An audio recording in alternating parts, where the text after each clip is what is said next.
Welcome to the latest Hardman Talks on Chesnara. I'm Financials Analyst Brian Moretta, and today we're joined by Chesnara's Chief Executive, Steve Murray, and CFO, Tom Howard. We'll start with Steve and Tom giving a short presentation, which we will follow with a Q&A session. Steve, over to you. Thanks very much, Brian, and thanks everybody for dialing in to listen to the presentation.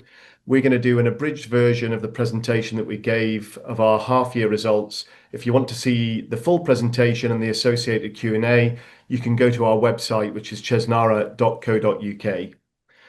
So why don't I start and give a brief background history on who Chesnara are. I'm conscious that we may not be known to everybody dialing in to the presentation.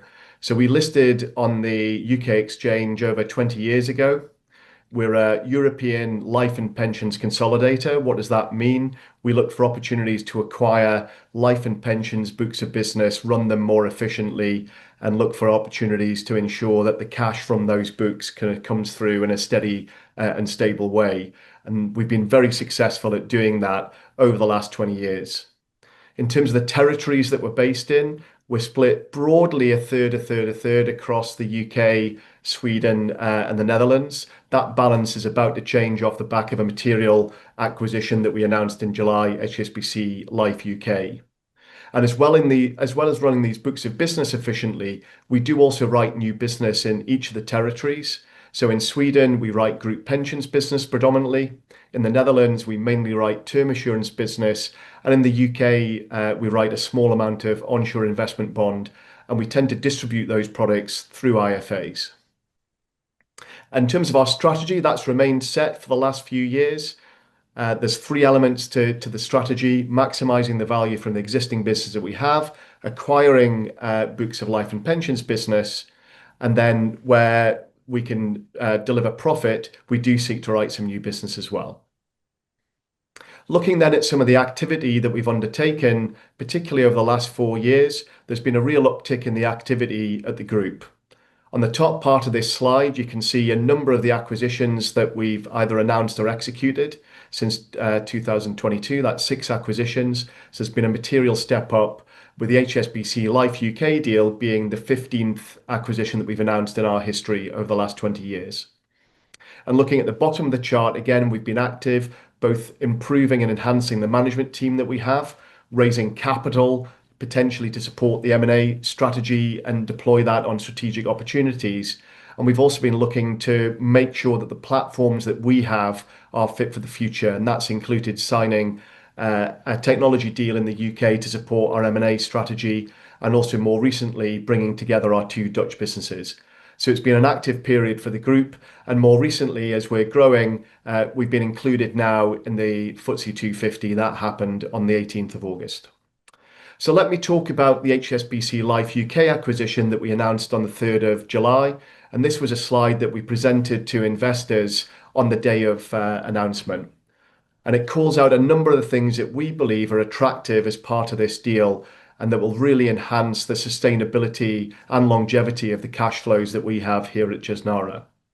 So the acquisition itself materially increases cash generation. We're expecting incremental lifetime cash generation of over 800 million from the acquisition, and that's against a consideration of 260 million.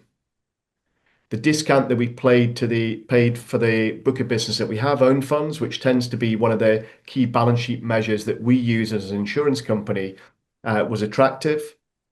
And we're also anticipating a step up in the dividend trajectory as part of the acquisition. The deal is the largest that we've announced in our history. It's a very material step up both for our UK business and for the group, adding 4 billion of AUM, so it should take the group's AUA to 18 billion, and will be well over 1 million policies being managed across the group at around 1.4 million policies. I talked about the FTSE 250 admission. We're already seeing the benefits of increased liquidity and slightly less volatility as a result of the admission into the FTSE 250.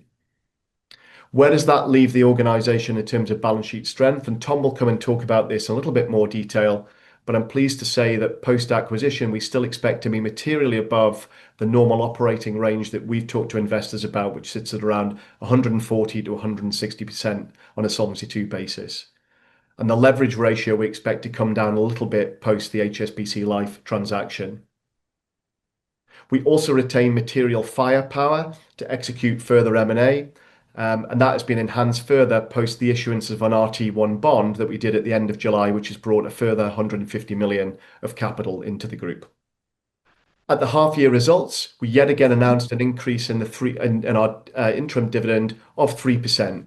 That continues what is the best track record of consecutive dividend growth in UK and European insurance, and we are part of a small handful of companies that have consecutively increased the dividend for over 20 years. We also announced as part of the HSBC Life UK transaction that we're also going to increase the full year 2025 and interim 2026 dividend by 6%, which represents a one-year acceleration of the historic 3% track record that investors have tended to see from Chesnara. So with that, I'll hand over to Tom, and Tom will take you through the financial results at the half year in a little bit more detail. Over to you, Tom. Thanks, Steve. So these results firstly exclude some of the corporate actions that Steve mentioned earlier. So they don't allow for the future benefits we expect to generate from the HSBC deal, and they don't allow for the impact of the rights issue and the debt issue. So I will actually cover some of the expected impacts of those actions a little bit later. But if I look to the half year, overall, it's been another period of strong financial performance. So when we look at the financial performance of the group, we continue to look at it through three lenses. Firstly, what is the level of cash that we're generating in the period? Secondly, how strong is the balance sheet? And thirdly, what's our line of sight to future value? So if I take the three of those in turn, from a cash perspective, at 37 million, we saw a 26% increase in cash generation over the two periods. And we're continuing to have a strong level of coverage against the dividend at 1.4 times. From a balance sheet perspective, the solvency position remains strong. So our operating level is 140 to 160%. So that's the level that we tend to run the business at over the long term. And as you can see, as at the half year, the balance sheet solvency ratio is 207%. And that gives us significant capital headroom to either invest back into the businesses or to pursue further M&A opportunities. The other balance sheet number that we look at quite closely is our leverage. So we have a long-term ambition for our leverage ratio to be in and around 30% or less. And between the full year 24 and half year, the leverage remained constant at 31%. And then from a future value perspective, there are a few indicators we look at to indicate the level of future cash generation we expect from the existing book. So own funds, IFRS, and assets under administration are the three key metrics we look at. And across each, we had organic growth in own funds and IFRS capital, and our assets under administration were broadly flat over the period. And what that means is that we have a very, very stable, predictable level of future cash stores available to the business. And I'll talk a little bit more about how we look at that and the level of predictability around those sources in a moment. So Steve mentioned earlier, we are increasing the dividend again, and these strong results really give us the ability to do that. So that's a 3% increase in the interim dividend. So I mentioned a moment ago that those strong results don't allow for some of the significant post-balance sheet activities that we've been engaged in Chesnara since the half year. So just by way of reminder, the proposed acquisition of HSBC, we expect to complete early in 2026, but we have completed the equity rights issue and the debt issuance. And what these numbers here reflect is the estimate of the combined impact of those activities on the full year 24 balance sheet. So from a solvency perspective, you can see that post these impacts, we retained a strong level of solvency coverage at 190%, and that's significantly above the top of that 140 to 160% operating range that I referenced earlier. And then I mentioned our ambition around leverage. In particular, the debt issuance has allowed us to benefit from an improved expected leverage position. So we expect the leverage to improve by in and around 5 percentage points, getting us to a sustainable level of mid-20s, which is obviously a material reduction from the 31% that we reported at the half year. And then just from an overall scale perspective, what we will see is the level of own funds within the business increasing materially by about 60%. And that really just underlines what I would call the transformational nature of this deal for both the UK, but also actually for the group as a whole. So if I talk about future value, I mentioned earlier that we look at own funds, we look at the IFRS equity base, and we also look at assets under administration as indicators of future cash generation possibilities for the business. And what this slide here does is it actually gives a sense of how we expect that cash to unwind into the future and the level of certainty we have around that. So if I move from left to right, number one, we have risk margin and capital releases. So as our book rolls off, as policies roll off and policies lapse and so on, the capital that we hold against those policies can be released back into the balance sheet and ultimately releases cash. That's a very, very structural, predictable level of value growth. And in fact, it was a significant element of the first half year cash generation. The second component is market related. So we take a very, very prudent approach to how we predict the level of future value from the business. So within the own funds and the IFRS measures that I mentioned a moment ago, what we assume from future market perspective is actually that we're not going to earn in excess of risk-free investment rates into the long term. Now, it tends to be the case that we will earn above risk-free, and what we saw over the course of the first half certainly was the case, and that generates again a predictable and sustainable level of future value to us over time. And then the third aspect are management actions. So from time to time, we will look at the construction of our portfolio and think about, are there things that we can do either on the asset side or the liability side, or in fact in both, that would allow us to optimize the capital and the own funds within the business.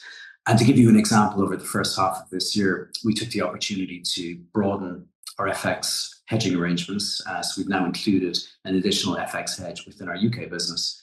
And we also extended existing mass lapse reinsurance arrangements, which basically allow us to optimize the level of capital we need to hold against extreme lapse events. And again, they were positive contributors to value in the first half and formed part of the 37 million cash generation that we've reported as at the half year. And the last item, which is important, is new business and M&A. So Steve mentioned that we continue to write profitable new business. That also contributes cash. But clearly, as we bring portfolios into the business as well via M&A, as we integrate those portfolios, they will generate each of the previous items I've talked about. So they, in and of themselves, will generate capital releases, returns in excess of risk-free, and then also give us the opportunity to deploy more management actions on what will ultimately be a bigger balance sheet. So the reason for working through this is to really give a sense that, number one, we have very, very predictable levels of future value, sources of future value available to the group. We're very, very confident that these are very, very long-term in nature. And it's interesting when you bring portfolios like the HSBC Life portfolio into the group, it really increases the sustainability of those cash flows over time. So we expect a significant proportion of those cash flows to emerge post 5 years, and that adds to the sustainability of the value sources that I've outlined here. So with that, I'll pass back to Steve. Thanks, Tom. One of the things that investors and analysts are always interested in around Chesnara is how we're positioned for M&A, where future M&A activity might come from, and what the broader prospects of the group are in this sort of space. So when we look at how we're positioned to execute further M&A, including post the HSBC Life UK deal, we continue to see drivers for vendors to encourage them to bring books to the markets in line with the three areas at the top of this slide. We're seeing a strong pipeline of opportunities, not just in the near term, but into 2026 and beyond.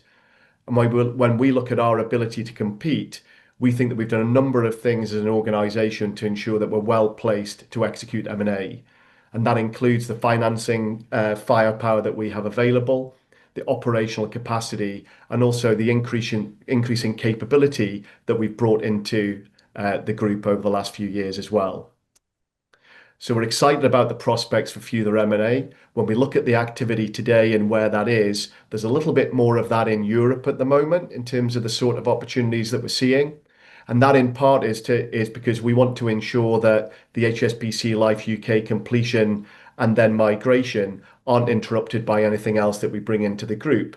But we are still keeping our eyes out for further opportunities in the UK, not least that from initiation through diligence, through to completion, and ultimately through change of control, a process like that can take well over a year. So it's important that we keep an eye out for further opportunities in the UK as well as the other territories that we have. So in summary, it's been a strong half of financial performance as a group. We've increased the dividend again. We've announced the largest deal in our history. We've also undertaken some internal restructuring, including the merger of our two Dutch businesses, and we have further management actions that we can take to deliver synergies and cash generation. And we've also enhanced the financing power and renewed the firepower that we have available as a group to undertake further M&A activity in the future. So it's been a busy period for the group, one of exceptional operational delivery, but we believe there's a lot to look forward to here at Chesnara. So why don't we pause the presentation there and we can open up for questions, Brian. Thank you very much, Steve and Tom. You sort of alluded to M&A, and I think I'd like to start there, given that seems to be, I think, what investors, as you say, are typically interested in. I think we need to congratulate you on the HSBC deal. As Tom said, it's truly transformational, and going by the share price performance, I think the market quite likes it. But you also mentioned that you've sort of done some additional financing. So you can maybe update us on the financing measures and how that implies how that's going to affect the funding of the deal and the subsequent balance sheet. Yeah, so we've been very pleased with the reaction, the conversations that we've had with investors around the HSBC Life UK transaction. When we were thinking about that deal specifically, one of the things that we've talked to investors about before is the financial framework that we have and implement alongside any deal. And that deals with the sort of solvency level that we want to retain, the leverage ratio that we want to retain, the sort of liquidity levels that we want to retain, but also looking forward, ensuring ideally that we retain firepower to support further M&A. So the sort of balance of financing that we used for the HSBC Life UK deal helped us put a sort of big tick against each of those objectives within the financial framework. And that included 140 million rights issue that we got great support from investors. We were really pleased with the way that went. We also talked about drawing down on the central overdraft that we have at Chesnara, so our RCF facility, and then using existing cash resources as well. So that was the sort of blend of financing, Brian, that we were using for the HSBC Life deal. What we then did subsequently is we went into the market and we raised an RT1 bond. So that's a further 150 million of capital that we've brought into the group, very much focused on strategic activity and supporting the future M&A pipeline. So when we look at our readily available firepower today, we believe that's been renewed sort of back to the level that we had prior to the HSBC Life UK deal. So we think there's over 200 million of firepower available for M&A. So that puts us in a really strong position to think about opportunities as and when they come up. And it's one of the first questions we get asked from vendors is, how are you going to afford this? So being able to answer that strongly is helpful. And I think there's recognition on our behalf of making sure that we've got firepower available, given the strong pipeline that we're seeing sort of through 2025 and certainly into 2026 and beyond. Yeah, and as you sort of say, clearly your appetite for M&A has not diminished despite the size of this deal. And then I know for earlier conversations, as well, you're clearly out there looking for the next deal. I've sort of got a two-part question about that. Can you talk about what the competition for deals is in the market at the moment? And also how well placed you are to take on new transactions, given the recent HSBC deal and the need to perhaps avoid any indigestion. So when I sort of gave a little bit of background at the start of the presentation on Chesnara, we talked about operating currently in 3 jurisdictions. And the way that we're set up operationally is at the sort of center of the group, sort of group level, we have M&A specialists, we have sort of legal capability, financial reporting capability. But when we look at the physical operations, which is mainly sort of policy administration, some of the hardcore sort of actuarial calculations, things that we need to be doing, that very much sits within the businesses. And the operating platforms that we have in each territory are quite distinct. So whilst at the moment, I think we need to be very, very careful about bringing another large sort of migration into the UK, given the sort of 450,000 plus policies that we're planning to migrate to SS&C in the middle part of 2026, we have the operational capacity in Benelux and Sweden that's readily available to deploy. And then in terms of us running the broader deal processes, we're quite accustomed at the centre of the group running multiple deal processes at the same time. And we've brought in sort of additional capability and capacity to allow us to do that. And we can also scale up our teams with the support of advisors. So that means you're absolutely right, Brian, that when we announced the HSBC deal on the Thursday, we probably paused for breath on the Friday, but we went back in the office on Monday. We were back again looking at opportunities and making sure that if there are good opportunities available, that we can access those for shareholders in the way that we believe we've done pretty well over the last little while. Looking at competition, I think probably when we started talking to each other 4 years ago, one of the dynamics that we were keeping an eye on at Chesnara was whether we might see a large sort of amount of private capital coming into our sort of space. And we've seen a little bit of that coming into what's known as the pension risk transfer space in the UK, where insurance companies are providing DB pension schemes with an insurance contract. We've seen much less of that coming into the sort of life and pensions consolidation space. And what we've also seen is some of our traditional competition, particularly for larger assets, refocusing their strategies and perhaps being slightly less interested in acquisitions. So overall, the level of competition is certainly lower today than it was 3 or 4 years ago when I first started at Chesnara. And at the same time, we believe we've done some things to ourselves to make us a more attractive acquirer. So we like that competitive environment. We think that supports us delivering value accretive transactions for investors. At the same time, in our part of the market, we're still seeing a good flow of opportunities and good conversations for us to have as well. So that's why you've probably heard from us today and previously why we're feeling sort of optimistic about our ability to prosecute further M&A. I'd like to maybe turn to an operational question now, in that you announced earlier this year that you're going to merge your 2 Dutch businesses, and in July you actually saw the legal merger of Vard and Schilden. You haven't said how much the benefits are going to be, but can you give us an idea of maybe when we should expect to see the timing of the benefits of that merger? So when we announced the full year 2024 results, we did sort of point to some initial savings that the team had managed to make in advance of that merger happening. And broadly, that was around a sort of £1 million worth on a sort of run rate expense basis of expenses that we saw. And when you make those savings, you then sort of compute those further into your expense base. So there was a slightly more material number that flowed through into the balance sheet. I think we'd be disappointed looking forward if we weren't able to generate sort of at least that sort of saving again as we bring balance sheets together, processes together, teams together, those sorts of things.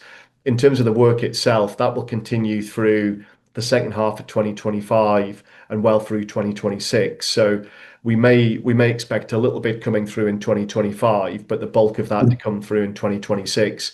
And we think there's also opportunities as we bring the balance sheet together to optimize the asset base, optimize the capital base. So we may see some further synergies coming through as part of that as well. So we think that's the right thing to do and could be another source of value over the next 18 months or so for us. Excellent. I'd maybe like to turn to the sort of capital and cash position, and this is probably one for Tom, in that with the recent additional fundings, as you alluded, the solvency position is back to being well above your target level, and it's kind of been that way for some time now. Can you talk about how comfortable you are with this and the motivation for keeping the level so high? Well, firstly, Brian, really comfortable. I mean, I think Steve alluded to the fact that, look, we want to be in a position where we can prosecute M&A effectively and at pace. The first step, towards being able to do that is to have capital headroom. So I think that, the fact that we've been able to secure the HSBC Life deal and take other actions to effectively, if you like, maintain the solvency ratio at the level it has been over the last few years is exactly where we want to be. The question sometimes comes to people like me, which is around, do you feel you're overcapitalized? And actually, I think the answer is, if you have a very, very active strategy around M&A, you need to be in a position where you have that ability to access capital very quickly. And actually, I would say as well, when you compare it to the UK peer group, you do see a situation right now where many of the UK listed insurers are operating at, in and around that level as well. Looking right into the long term, we have a stated operating ratio of 140 to 160%. So when we do look at long-term capital planning, when we look at M&A and the various different competing demands we have for capital, it is with an eye towards ensuring that into the long term that we're within that 140 to 160% range. But that should be very much viewed as a long-term range. If we have periods of time where we're above that because we're active in the market around M&A or we want to invest back into the businesses, I see that as a very, very good thing, because right now the opportunities that we're seeing and the investment opportunities actually that we're thinking about within our businesses, are driving very, very attractive levels of return for us. Yeah, and I think having done the HSBC, we're reassured that there are things out there that can happen. Coming back to HSBC, we know it's going to add significantly to your cash generation capability.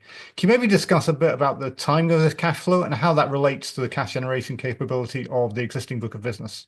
Yeah, so I think the first thing to note is actually that the profile of the business that we're acquiring through HSBC is very, very similar to the profile of the business that we currently hold within the UK. So what that means actually is, from a timing of cash generation perspective, it means that it would be broadly similar. So what we won't have is a situation where we're bringing a portfolio in and we have to wait for quite a period of time before we see cash flow accretion. Equally, what we're not going to have is a situation where we bring the portfolio in and we have a limited period of cash generation, and then effectively we have a cliff edge effect where it falls down or there's a step change reduction. When we announced the deal, you might remember we talked about the future cash flow profile. We expect the portfolio to deliver in excess of 800 million in lifetime cash flows, and we actually expect about 140 million or so of those cash flows to evolve in the first 5 years. In terms of the pattern of emergence, we'll look at that. I think it should be relatively evenly spread, I would say, over that 5 years. But that's something we'll look at and we'll update further on, over the course of next year.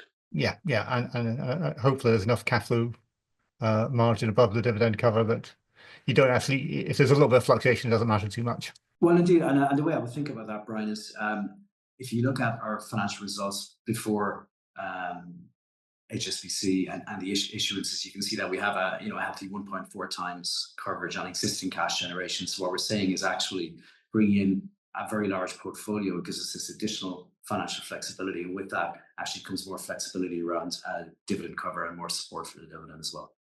Excellent. I'm sure there's a lot of shareholders will be reassured by that. Thank you very much, Steve and Tom. If you want to read more about Chesnara, then you can look at our note on the results alongside all of our reports on our website at hardmanandco.com. To get all future Hardman Talks videos, just press the subscribe button. Thanks for listening and watching, and we look forward to being back to you sometime in the near future.